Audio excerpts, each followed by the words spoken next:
Comme chaque année, les 24 heures de Daytona ont ouvert la saison IMSA de l'autre côté de l'Atlantique le week-end dernier. Et comme bien souvent, il a fallu attendre la dernière heure pour découvrir le nom du vainqueur de cette 63e édition du double tour d'horloge floridien.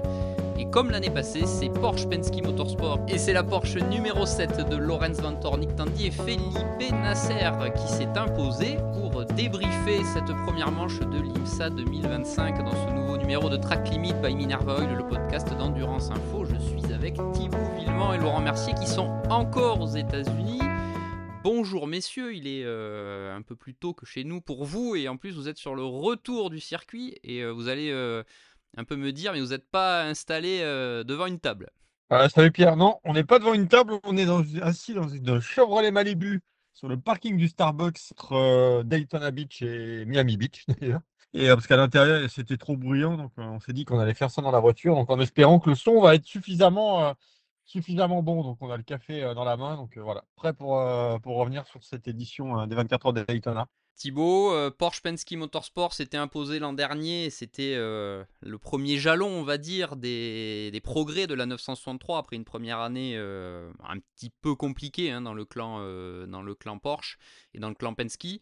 Cette année, c'est un petit peu plus normal, on va dire, c'était un peu plus attendu de les voir aux avant-postes, sauf que là, ça s'est joué entre les deux voitures officielles Porsche dans les 20 dernières minutes, puisque Felipe Nasser est passé devant Matt Campbell au freinage de la chicane Le Mans sur une course où on a globalement vu les Porsche aux avant-postes à peu près tout le temps. Salut Pierre, salut à tous. Oui, alors après, c'est un peu.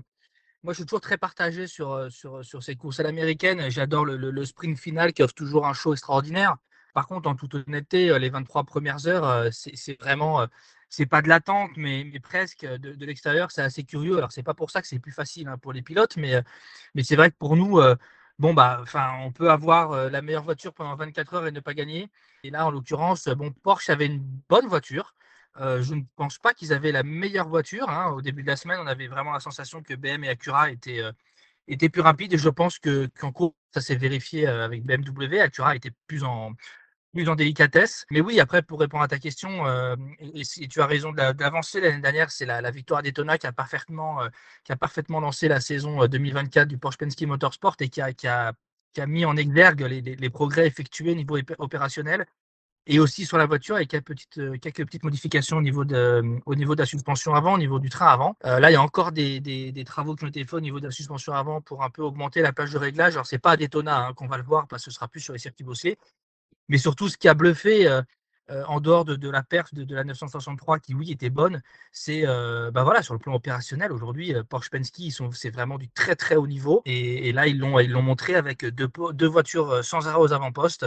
Après, on parlera comment la victoire s'est jouée entre les deux. Mais oui, aujourd'hui, moi j'ai la sensation que ce sont les meilleurs. Après, il faut prendre certaines choses en considération. Ils connaissent la voiture, ils connaissent l'équipe, c'est quelque chose qui tourne.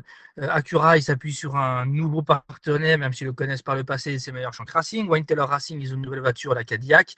BM a été dans le coup, on y reviendra. Donc bon, c'est pas.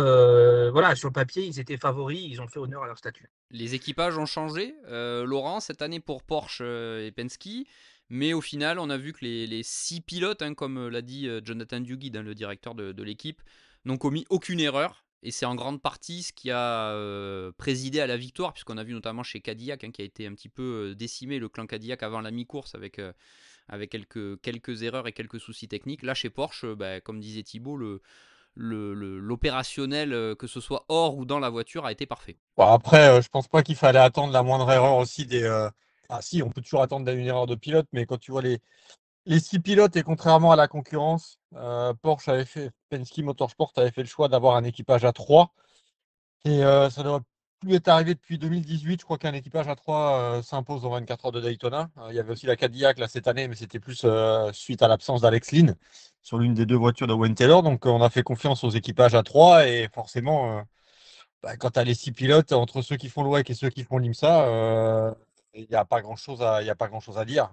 De toute façon, ça fonctionne suffisamment avec les équipages qui ont été mis. Thibaut, la décision donc à 22 minutes du terme, on le disait en introduction avec ce dépassement de Felipe Nasser sur Matt Campbell. Longtemps s'est posé la question de ce qu'il y aurait entre guillemets des consignes d'équipe, puisqu'on a même vu à un moment la numéro 7 laisser passer la numéro 6. Bon, on s'est posé un peu cette question entre guillemets avant la fin de course. Et puis tu vas nous expliquer un peu au final ce qui a décidé en fait de l'issue entre les deux 963 officiels. Non, officiellement, il n'y a pas eu de consigne d'équipe. Après, durant toute la semaine, la 7 a été un peu plus en verve que la 6. Personne chez Porsche n'était en mesure de l'expliquer. Ils ont pas réussi à trouver, à connaître la raison.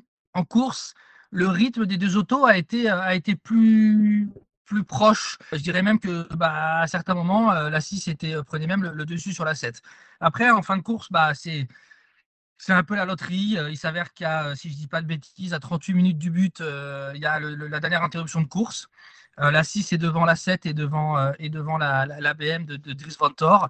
Et là, en fait, la question, elle se pose de savoir qu'est-ce qu'ils font avec les pneus. Alors là, cette année, Porsche s'est retrouvé dans un scénario complètement contraire à l'année dernière avec Cadillac, à savoir que l'année dernière, la Porsche était plus rapide en ligne droite, peut-être un petit peu moins rapide sur un tour, mais ce qui fait que la Cadillac ne pouvait pas la dépasser. Donc, ils avaient tenté de jouer l'undercut.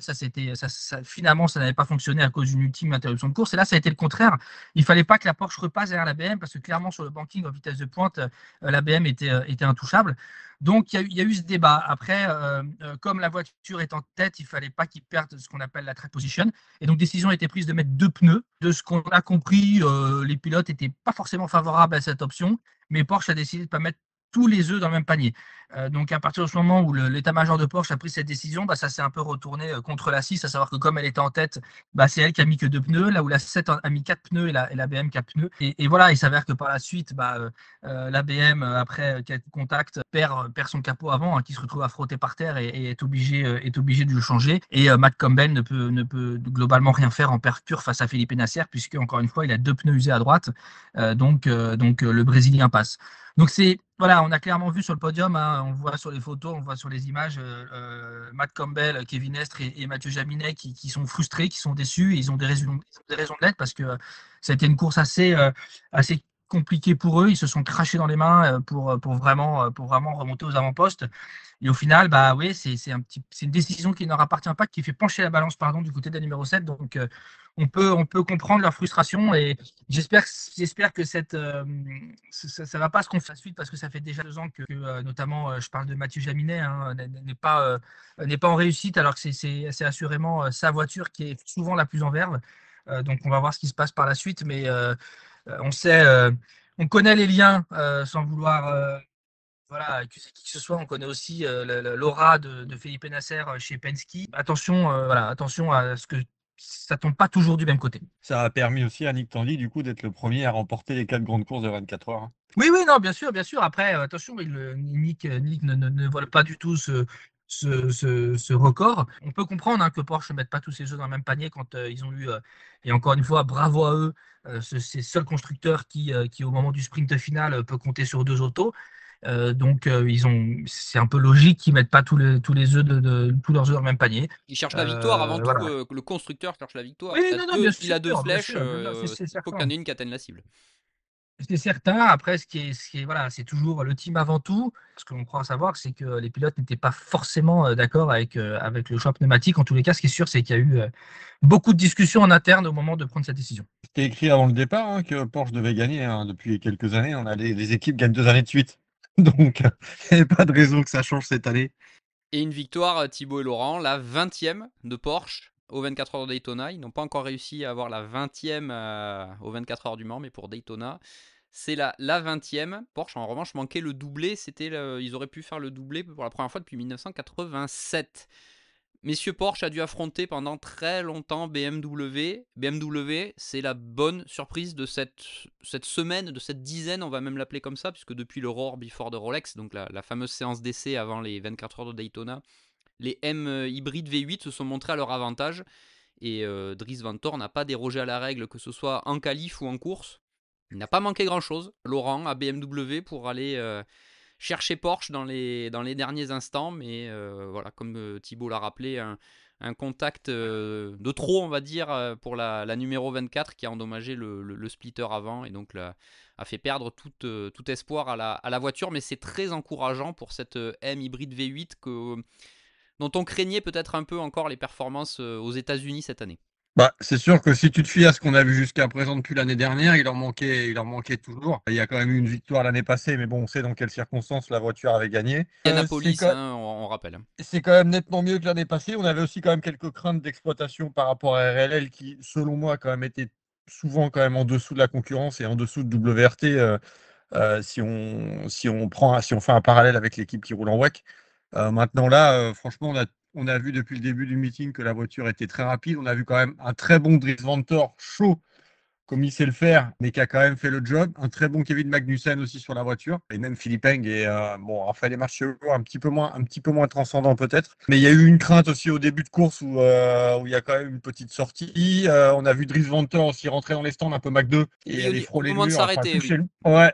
Donc là, ça aurait pu mettre fin à tous les espoirs de la BMW, mais non, la BM a été rapide, comme l'a dit Thibaut, a été méga vite en ligne droite. On pouvait craindre sur la durée, mais maintenant, écoute, la BMW, c'est la deuxième année de la voiture et BMW, la troisième année en IMSA, la deuxième en WEC. Et maintenant, on va voir ce que ça va donner en championnat du monde d'endurance. Ouais, moi honnêtement, je suis un petit peu plus partagé que vous. La BOP joue son rôle, hein, et clairement sur le banking en ligne droite, elle est absolument, la BM était avionesque et intouchable. Dries Vanthoor, en fait, c'est un peu, je sais pas trop comment juger sa perf dans le sens où, c'est lui qui les met là, hein. On peut dire qu'il est léger, on peut dire ce qu'on veut, mais l'empêche c'est il a des monstres à côté et c'est vraiment le plus en verve chez BM. C'est lui qui leur permet de signer des pauses, c'est lui qui leur permet de s'immiscer en tête de course. Par contre, ouais, il est un peu chaud. Il est un peu chaud et il va peut-être falloir un petit peu calmer tout ça.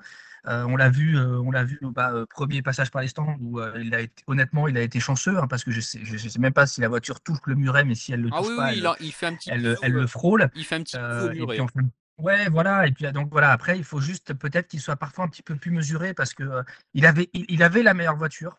En tous les cas, c'est l'impression que j'avais. Et il avait encore quasiment 40 minutes après l'intervention de la relance pour faire la différence. Après, il y a autre chose qu'il faut prendre en compte, c'est qu'on le voyait depuis un certain temps, la voiture faisait beaucoup de bouncing, elle rebondissait, elle vibrait. Et ça, hier, BMW n'était pas en mesure de nous expliquer pourquoi. Et forcément, ça a rendu certainement la tâche un petit peu plus complexe à Driss sur la fin de course. Driss, il est encore jeune, c'est un pilote qui a un talent absolument dingue. Encore une fois, c'est lui qui les met dans cette position de pouvoir s'immiscer aux avant-postes, mais peut-être que parfois, il faudrait qu'il en garde un petit peu sous pied. Bravo à lui, bravo à eux, c'est encourageant. BM a un input dans l'écurie qui est plus important que l'an passé. Déjà, en milieu d'année dernière, ils ont changé quelques ingés. Ça peut fonctionner. Il le faut de toute façon parce que RLL et BMW en sont à dernière année de contrat. Donc, il faut vraiment qu'RLL montre aux constructeurs allemands qu'ils peuvent faire le job outre-Atlantique. Après, il y a deux petites choses qu'il faut savoir. Il y a eu une petite modification, il y a eu un changement de fournisseur de frein, déjà d'une, avec des petites modifications engendrées, ce qui fait que BMW a dû utiliser un joker. Et il y a eu quand même une alerte en début de course, je crois, sur la 25, qui est assez étonnant. Ils ont dû changer un disque à l'arrière droit très très tôt dans la course. Et ça, on s'y attendait pas pour des raisons encore assez opaques. Il y en a plusieurs qui ont eu des soucis. On sait que JDC aussi a eu de son côté du mal à mettre les freins en température. Donc voilà, il faudra voir aussi de ce côté-là parce que sur le papier, Daytona, c'est pas le circuit le plus exigeant pour les freins. 3 sur 5, Voilà. selon Brembo. Et messieurs, donc la deuxième place de la course revient à Acura et au meilleur Shank Racing avec une fin de course rapide et très véloce de Tom Blomqvist pour offrir la deuxième place du classement général à cette numéro 60 qui sauve plus que l'honneur, hein, pour Acura, puisque la numéro 93 a eu des soucis de suspension très tôt dans la course et donc a dû baisser pavillon.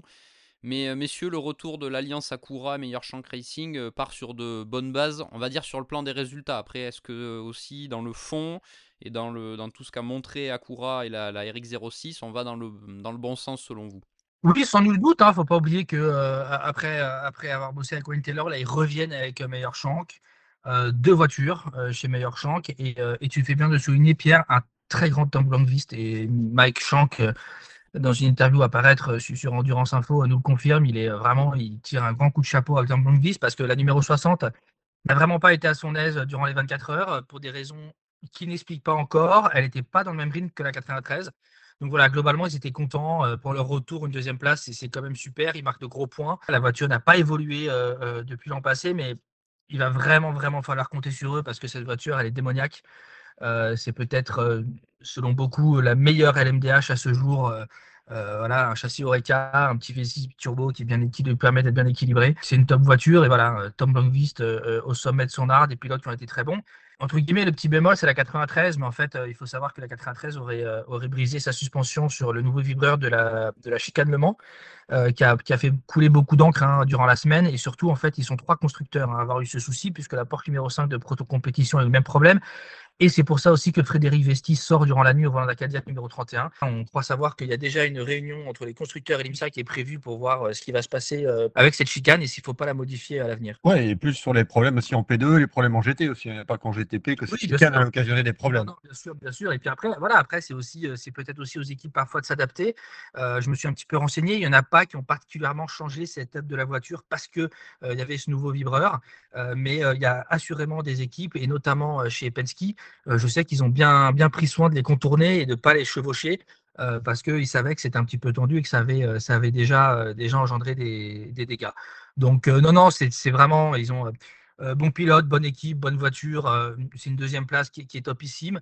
Ils la doivent certainement effectivement au fait que la Porsche numéro 6 soit repartie qu'avec 2 pneus neufs à gauche et non 4. Donc elle a laissé filer cette deuxième place. Et ouais, chapeau Tom Blomqvist. Il y en a qui avaient remis un petit peu son talent en cause parce que son escapade en IndyCar ne s'est pas passée comme prévu. Mais il faut savoir que voilà, il y a des IndyCar, il y a des disciplines, c'est un peu les disciplines de spécialistes. L'IndyCar peut-être encore plus que d'autres. On voit un Joseph Newgarden qui honnêtement d'un 963, excusez-moi, mais il était ridicule. Je parle même pas de son passage en GP3 et c'est une des références en IndyCar. Donc voilà, Tom Blomqvist, ça reste pour moi un des tout meilleurs pilotes en endurance aujourd'hui et il l'a prouvé encore aux 24 heures de Daytona. La déception peut-être, messieurs, en GTP, c'est le retour de l'alliance Cadillac et Wayne Taylor Racing, avec une 5e place au final pour la numéro 10 de Brandon Hartley, Will Stevens, Philippe Albuquerque et Ricky Taylor. Comme on l'a dit plus tôt dans ce podcast, la numéro 40 et la numéro 31 de l'autre équipe Cadillac, donc la Action Express, ont été éliminés très tôt. Forcément, messieurs, quand on connaît et le palmarès de Wayne Taylor et le palmarès de Cadillac, on s'attendait à voir ces V-Series.R plus haut, mais dès le début de la semaine, on les a pas forcément vus aux avant-postes absolus. Oui, c'est après en perf, je pense que la voiture était pas là. Il y a eu pas mal de changements de BOP entre le ROR, entre la course. Elles n'étaient pas forcément à leur avantage. Après, en toute honnêteté, oui, moi j'attendais mieux. Mais faut pas oublier que Wayne Taylor Racing sort de 2 ans avec Acura. Action Express, pour le coup, ils n'ont pas cette excuse. Il y a eu Action Express a brisé cette suspension sur le vibreur de la chicane Le Mans, on vient d'en parler.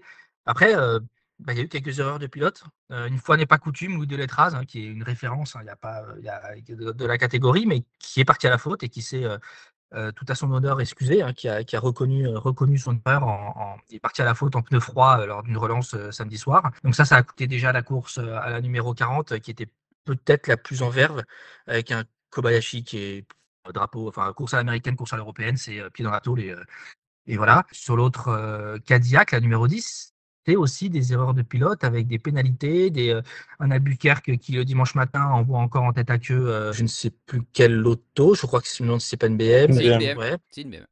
Voilà. Donc il y a eu des erreurs de pilote.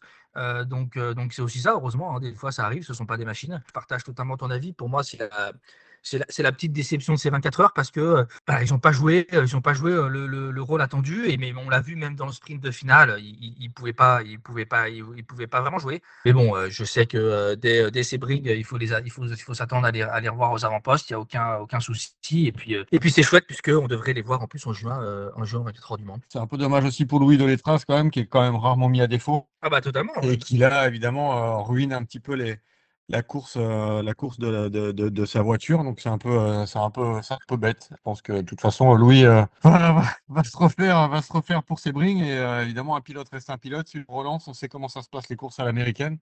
Et bon, là, c'est pas de bol. Non, sans aucun doute. Et puis, il faut noter un petit truc. Et même certains pilotes nous disent d'autres catégories qui nous disaient voilà, là, j'aimerais pas être en GTP. On a eu des conditions particulièrement froides. Et on sait que les 24 heures de Daytona, c'est la seule course où la mise en température des gommes peut être un petit peu compliquée de froid, parce que les autres, il y a les températures extérieures sont plus élevées. Et là, on a eu, nous, on est tombé à 4 degrés Il a quand même fait en plus durant la semaine. un poil plus chaud pendant la course. Après, il a fait un poil plus chaud pendant la course, effectivement. Mais voilà, c'est un exercice qui reste compliqué. Il y a un paquet, il y a d'autres voitures. Et voilà, comme tu le dis, à juste titre, ça n'enlève en rien le talent de Louis, et qui, encore une fois, c'est tout à son honneur, c'est tout de suite excusé. Comme on dit, ces pilotes ne sont pas des machines. Et je ne connais pas un pilote, y compris, on peut citer Lewis Hamilton ou Sébastien Loeb, qui ne fasse pas d'erreur une fois de temps en temps. Messieurs, avant de passer au LMP2, on va juste citer la course, la non-course de Lamborghini, malheureusement, pour la Bah première. voilà, t'en as parlé. La- T'en as parlé, on peut passer au LMP2. Donc, Voilà. Non, malheureusement, pour sa Ah, première vous êtes- sortie à Daytona, la SC63 n'aura fait qu'une petite trentaine de tours après un souci sur le groupe motopropulseur de ce qu'a dit Lamborghini officiellement. Bon, c'est une course sans, en espérant que la suite soit un peu plus rose pour la voiture italienne. Bah, je sais pas si ce sera plus rose, faut espérer que ce soit plus vert déjà. Oui. Euh, parce que, parce que là, on en reparlera peut-être tout à l'heure avec le GT, mais on peut pas dire que ça a été flamboyant aussi en GT. Qu'on est allé voir Stéphane Winkelmann, le patron de Lamborghini, Rouven Moore, qui a pris la place de Giorgio Sana il y a un an ici même à Daytona, enfin après Daytona, et Maurizio Lesquita, qui est le nouvel homme fort de Lamborghini Squadra Corse, pour parler un petit peu d'une de cette année, enfin de cette course, de l'avenir, aussi bien en GTP que en GT3 avec la nouvelle Temerario qui va arriver. Donc bon, évidemment, c'était un petit peu la soupe à la grimace. Il y aura plusieurs articles à paraître incessamment sous peu par rapport à cette histoire. Des courses longues qui est a priori confirmée. Il y a des évos qui ont été faites, qui ne sont pas en application, qui ne savent pas quand est-ce qu'elles seront mises en application. Qu'on te dit qu'on va travailler sur les amortisseurs, qu'on va travailler sur l'aéro, qu'on va travailler sur les freins, qu'on va travailler sur le poids, mais on n'en sait pas plus. Et pour l'instant, ça reste un petit peu, tout ça reste un petit peu opaque. On a vu aussi que Matteo Chiaroli quitte Lamborghini d'un commun accord pour rejoindre un autre constructeur, enfin, ou du moins une autre équipe. Donc, c'est un peu le flou. moi, ça me désole. Honnêtement, la situation de Lamborghini me désole. Ils ont testé des évolutions au niveau des suspensions, elles n'ont pas été adoptées. Mais là, la voiture n'était pas dans le rythme. Je crois que c'est 37 minutes de Bah, course. 34 tours, Ouais, c'est 34 ça. tours. Et en fait, on te dit bien que les Evo, elles sont, enfin, il y a des Evo de fait.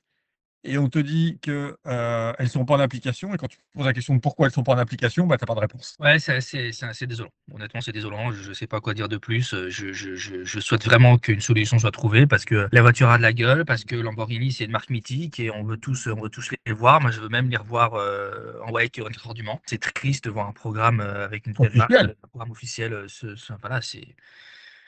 Bah, on verra, on verra. Je sais pas quoi dire. En tous les cas, quand j'ai vu la voiture pousser dans le garage et ne pas en ressortir, En plus, c'est pas comme s'il y avait une 40 degrés dans l'air. enfin, moi, perso, j'étais à peu près persuadé que ça allait bien aller, notamment en essai, parce qu'on a vu que depuis les essais de fin 2023, que la Lamborghini à Daytona, ça fonctionnait bien. Maintenant, attention, c'est des essais, c'était pas en condition course, hein. Et qu'au moins ils allaient essayer de faire un coup d'éclat aussi bien en essai qu'en début de course pour montrer que la voiture elle marche, parce qu'il faut aussi séduire des nouveaux partenaires, parce que tout Lamborghini enfin tout ce qui est la marque Lamborghini, c'est pas pour ça que c'est nos limites sur le budget, donc il faut trouver des partenaires. Donc là on sait qu'on a une association avec Riley, mais Riley n'a jamais fait rouler de GTP ou même d'hypercar. Riley, c'est une équipe qui fait du LMP2 et du LMP3 et qui a fait du GT. Donc bon, mais comme dit Thibaut, ouais, je suis assez déçu. C'est con parce qu'en plus la voiture est belle, la déco est plutôt sympa, mais là ça le fait pas. On passe au LMP2, messieurs. Le LMP2 avec un cocorico, puisque Sébastien Bourdet, qui certes n'était pas en GTP cette année, qui fera le programme Cadillac Hertz Team Jota en WEC, a trouvé refuge en LMP2 en IMSA chez Tower Motorsports et commence sa collaboration par une victoire acquise avec Job Van Nuitert, Sébastien Alvarez et John Farano. Messieurs, que dire à part bravo à Sébastien Bourdet et à ses équipiers pour une course quasi parfaite. Alors moi je vais être un peu vulgaire. Sébastien Bourdet, moi il me trouve le cul. C'est un peu, c'est un peu vulgaire, mais juste pour dire, en fait, le mec, le gars, t'as l'impression que c'est comme le bon vin, quoi. Plus le temps passe et meilleur il est. Le mec, c'est métronome, ça va vite, c'est propre, ça revient en P2. Le gars gagne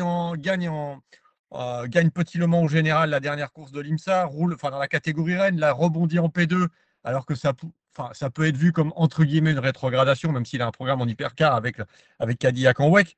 Mais franchement, enfin, c'est incroyable, quoi. 20 sur 20 et on n'aime pas le personnage, peu importe, mais franchement, moi je dis profond respect. Mais vraiment profond respect. 46 ans le mois prochain et il prouve que quand on prend soin de son corps, quand on est bien focalisé sur ça, on peut très bien. Laurent veut ajouter quelque chose. Vas-y. Non, vas-y, mais je mettrai un petit tacle après quand même.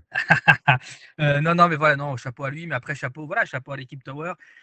C'est ce qu'il disait, hein, c'est un groupe qui vit sur entre guillemets les cendres de SM, hein, tout le groupe de mécanos, d'ingénieurs et tout ça. Et il a souligné en conférence de presse. Ils sont en galère hein, depuis novembre, hein, les tests de novembre, l'Aurore, ils n'étaient pas en perf. En fait, ce qui s'est passé en P2, c'est typique Daytona. C'est du Daytona pur jus. À savoir qu'en fin de course, les 4 voitures qui jouent la gagne lors du sprint final, hormis peut-être la United numéro 22, ce sont 4 voitures qui ont été globalement très distraites durant la semaine. Je parle de Tower, je parle de Perwan Mathiasen et je parle de Hera Motorsport. Mais qui se sont retrouvés Et Riley aussi. Hein. et en Riley et qui se sont retrouvés en lutte, alors qu'au final, les autres, on sait que TDS, on ne reviendra pas sur la bévue de McElrea, qui en plus a pulvérisé la boîte de vitesse de la numéro 11 du TDS Racing en mettant la marche arrière. Il y a Inter-Europol qui a eu des soucis de boîte d'alternateur. La boîte de vitesse au Racing alternateur. Il y a United, la numéro 2, qui est impliqué dans le contact, dans la sortie de l'Étraz, dont Sébastien Bourdet s'est sorti miraculeusement. Il ne sait même pas comment. Il y a F Corset aussi, il y a eu le problème de Voilà, F Corset qui a fait une super course alors qu'ils étaient très discrets jusque-là. Et Mathieu Vaxivière, pareil, est condamné à abandonner sa monture sur un problème de vitesse à 2 heures du but alors qu'il était en tête. Donc voilà, bref, on s'est retrouvé avec ces 4-là en lutte pour la victoire. Et puis après, on sait ce qui s'est passé. Juste le petit tacle, comme tu rappelles l'âge de Sébastien, ça fait aussi parler un peu les constructeurs qui disent qu'après 40 ans, tu es un homme qui est perdu, en fait, où tu es plus rapide, où tu n'as plus la niaque, où il faut faire confiance à la jeunesse. Bah, lui, il prouve le contraire. Voilà, ça dépend si c'est. On fait de l'endurance, le mec a l'expérience, la pointe de vitesse, la connaissance et le cerveau. Ça dépend des gens et en l'occurrence Seb lui il a une condition physique incroyable et il est toujours très impliqué dans ce qu'il fait, il s'éparpille pas trop et c'est très bien. Voilà. Après voilà, le final sur la MP2 on peut revenir dessus, hein, on se retrouve à un sprint final à 3 entre Sébastien Bourdet, Paul Louchatin qui a en tête à la dernière relance, Mathias Bech. Mathias Bech dépose Seb, comme on le disait, sa voiture n'était clairement pas la plus véloce sur l'ovale.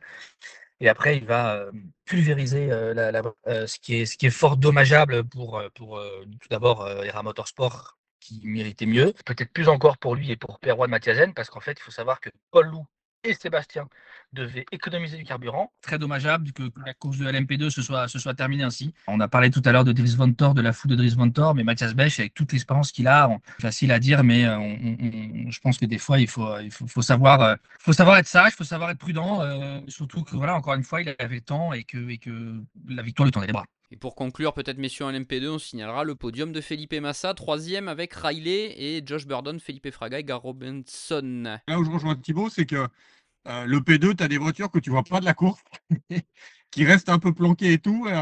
Sachant qu'on rappelle quand même que c'est la seule catégorie où il n'y a pas de balance de performance, déjà. Donc là, on ne peut pas se cacher vraiment derrière ça. Et en fait, si tu es bon dans le final, si tu as la meilleure caisse, tu as de quoi faire quelque chose de bien. Et là, je pense qu'on va parler maintenant GT, mais pour avoir échangé avec une équipe en GTD Pro, en fait, en GTD Pro, on te dit carrément les équipes, elles font du setup même pendant la course, ce qui est quand même assez inédit. Mais Daytona permet de faire du setup pendant la course pour avoir la meilleure caisse possible à la fin quand la température est plus chaude et quand il faut aller au charbon. Aller au charbon, Laurent, on y est allé sérieusement en GTD Pro, peut-être même trop, c'est vous qui allez me dire ça, mais si la victoire de Fred Vervisch, Denis Olsen et Christopher Mies pour la première victoire tout court de la Ford Mustang GT3 au niveau international est une belle récompense pour la marque américaine. Toute la décision dans les dernières minutes avec Corvette, avec BMW, Paul Miller Racing et Ford, ça a joué sérieusement des coudes, voire un peu plus, puisqu'on a vu que la température est sérieusement montée entre Tommy Milner et Augusto Farfus. Laurent, tu vas pouvoir revenir là-dessus. En tout cas, déjà pour Ford, autant le podium des 24 heures du Mans l'an dernier était un premier bon résultat, mais c'était encore dans une saison d'apprentissage. Autant là, pour la deuxième saison pour la voiture, ça commence très fort pour la marque à l'ovale bleu. Pour avoir échangé avant le départ, parce que avec les pilotes Ford, parce que Ford a fait clairement la première ligne de la classe GTD Pro. On ne savait pas trop à quoi s'attendre du côté de chez Ford. Là aussi, on prépare des évos sur la Mustang qui sont pas encore en place. Mais la saison dernière a quand même pas été flamboyante. Et là, on fait la première ligne. Mais du côté de chez Ford, notamment, on a discuté avec Fred Verwich. On dit ouais, pour l'instant, partir de la première ligne, c'est bien, mais ça fait rien à Daytona. Il faudra être là dans le final. Et c'est exactement ce qu'on a pu voir. Après, on a pu voir des Ford qui chutaient un petit peu dans le classement, mais qui était toujours quand même dans le tour du leader, qui était toujours dans le coup. Et puis la dernière relance à 40 minutes de l'arrivée, avec le plateau qui était quand même très très groupé. Évidemment, fallait avoir la meilleure voiture. On a vu qu'un Dennis Olson aussi en fin de course a été très vite. C'était aussi un équipage qui était quand même suffisamment au top avec Dennis Olson, Fred Verwich et Christopher Miss. La Ford est au rendez-vous. Il fallait ça de toute façon pour arriver à séduire des équipes. On en a déjà une qui est séduite en Europe qui est HRT, mais il faut séduire d'autres équipes parce qu'on commence à craindre par rapport à tout ça, par rapport à la relation Ford Multimatic, par rapport aux équipes. Est-ce que c'était le bon choix d'investir dans une Ford? On a réglé les problèmes de bodywork, enfin de carrosserie chez Oui, Ford, où ça la malle partait un petit arrière peu notamment. en live, un peu. Ouais, la malle arrière. Je pense que si c'était l'année passée qu'il y avait cette chicanement avec la malle arrière, je pense qu'au bout de 3 tours, il n'y avait plus de malle arrière. C'est une victoire qui fait du bien à Ford.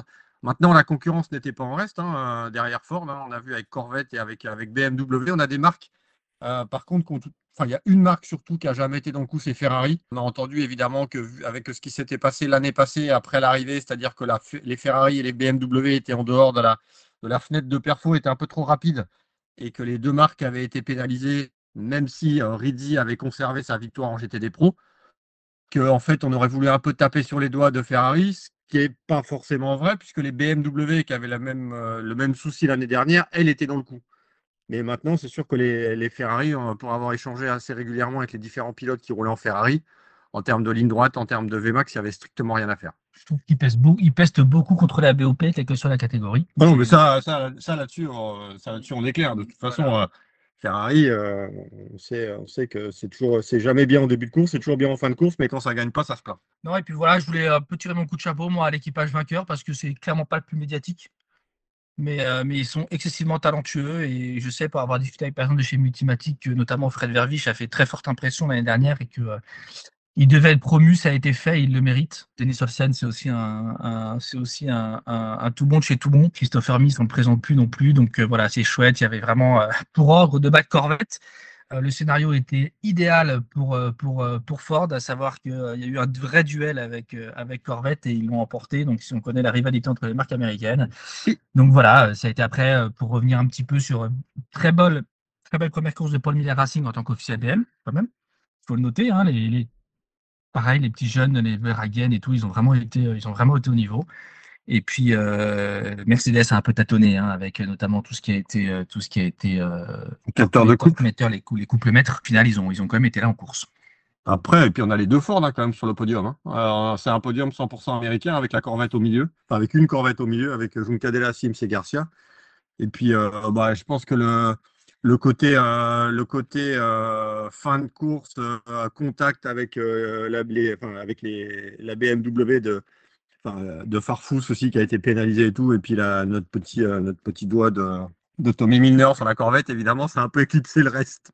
Ouais, c'est dommage de voir ça parce que il avait combien de Alors, tours de retard? de voir quoi? Non, non, pas le doigt, pas Ah le bon. doigt. Il a le droit d'exprimer sa colère.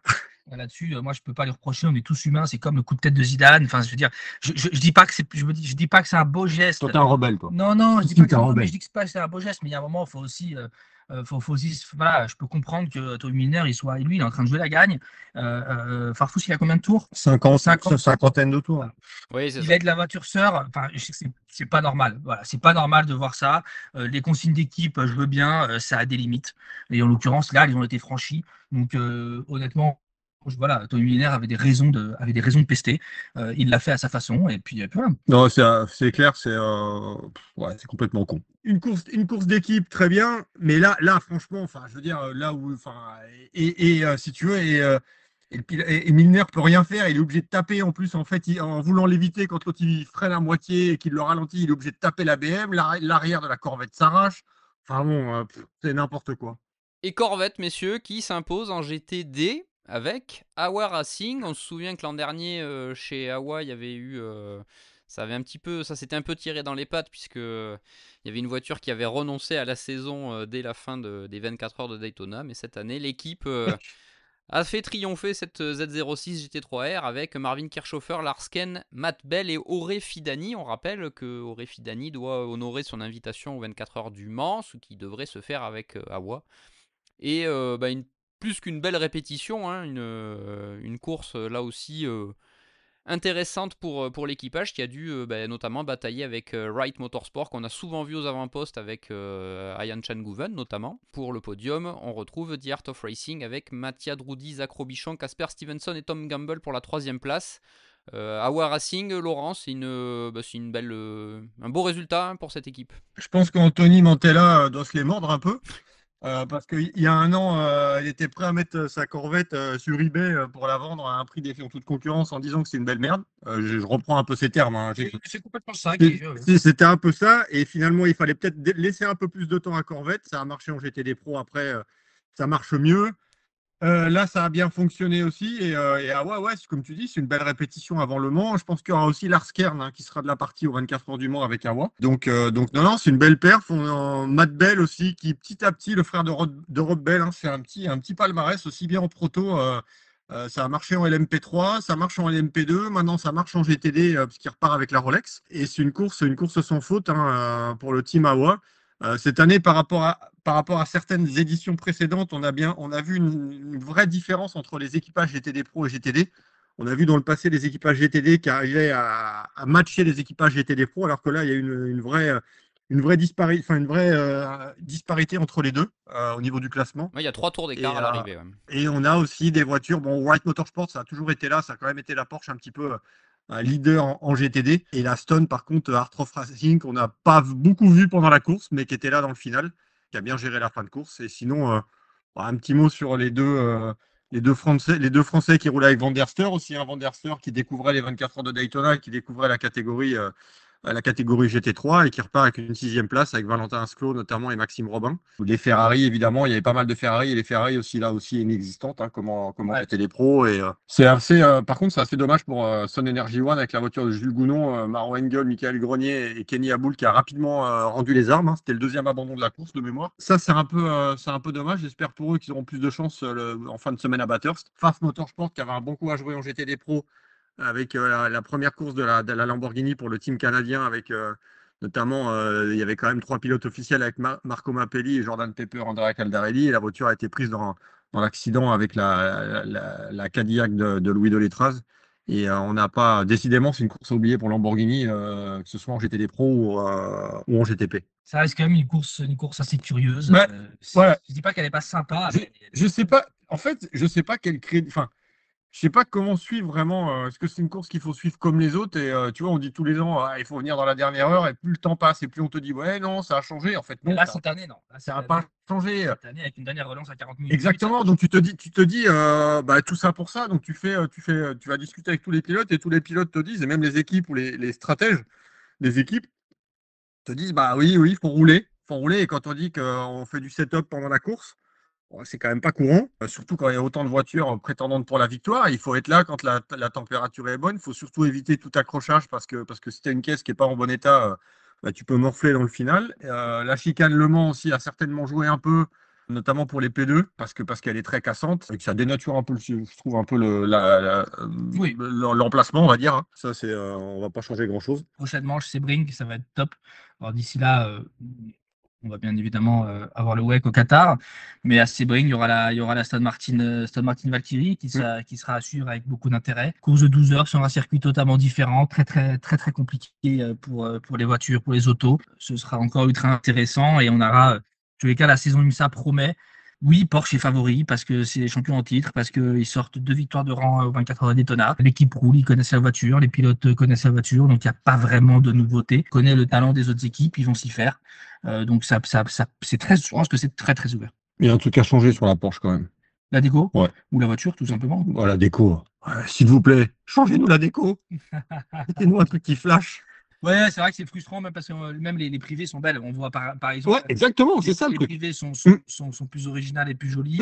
Et c'est là où bravo Cadillac, parce que les 5, les 3 en IMSA et les 2 en WEC sont toutes très jolies. C'est peut-être plus une mentalité américaine par rapport à la mentalité allemande. Enfin, c'est Porsche, ça gagne, c'est pour eux, c'est essentiel. C'est ballot, parce que l'une des plus belles décos, c'est celle de la Lambo, mais elle fait que 34 tours.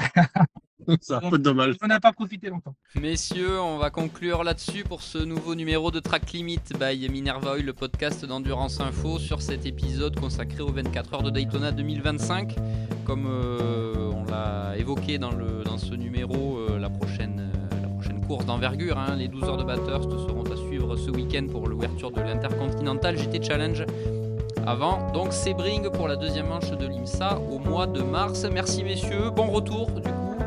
Et quant à nous, on se donne rendez-vous prochainement dans un nouveau numéro de Track Limit. Ciao à tous. Ciao.